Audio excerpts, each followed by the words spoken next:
Hello students, 32nd ম্যাথমেটিক্সে তোমাদের সকলকে স্বাগত জানাই। তো আজকে কিন্তু আবার চলে এসেছি একটা দুর্দান্ত ম্যাথ নিয়ে। তোমরা প্রত্যেকেই জানো এই ধরনের ম্যাথগুলো দেখবে এসএসসি জিডি বলো, ডাব্লিউবিপি বলো, কেপি বলো, প্রত্যেকটি পরীক্ষাতেই কিন্তু থাকে। তো আমরা আজকে দেখব অঙ্কটি দু লাইনে কি করে করা যায়, একদম খুব সহজে, খুব ইজি মেথডে। কি বলেছে দেখে নেওয়া যাক। বলছে চালের মূল্য 25% বেড়ে যাওয়ায় এক ব্যক্তি চাউলের ব্যবহার এমনভাবে কমালো যাতে তার ব্যয় অপরিবর্তিত থাকে। তিনি চালের ব্যবহার শতকরা কত কমালেন?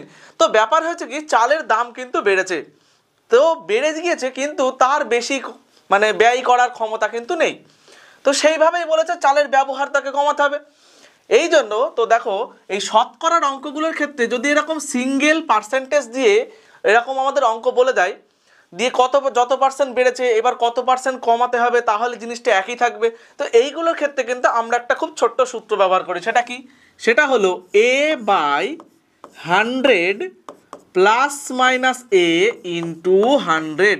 তো দেখো এ হলো সেই সিঙ্গেল পার্সেন্টেজটা, যে পার্সেন্টেজটা দেওয়া থাকে। আর এই প্লাস মাইনাসের ব্যাপারটা কি, যদি সেই পার্সেন্টেজটা বাড়ে তাহলে কিন্তু আমরা বলবো প্লাস, আর যদি কমে বা হ্রাস পায় তখন কিন্তু বলবো মাইনাস। তো সেক্ষেত্রে এখানে হলো বেড়েছে, তাহলে কি লিখবো দেখো, এর জায়গায় হলো 25/100। তো কি বলেছিল এখানে বেড়েছে, তাই লিখবো প্লাস 25 গুণ 100। তাহলে কি হলো আমার এখানে 25/125 গুণ 100।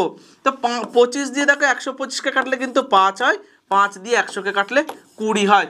তো অপশন বি 20% কিন্তু আমাদের অ্যান্সার হয়ে গেল।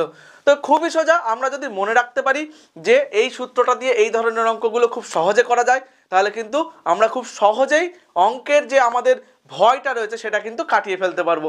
তো এই ধরনের আরও ট্রিক্স পেতে কিন্তু এসবি ইনস্টিটিউট ইউটিউব চ্যানেলটিকে তোমরা সাবস্ক্রাইব করতে একদম ভুলো না।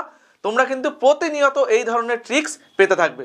আজকের মতো এখানেই, থ্যাংক ইউ। পরবর্তীতে দেখা হচ্ছে আবার একটা নতুন ট্রিক্স নিয়ে।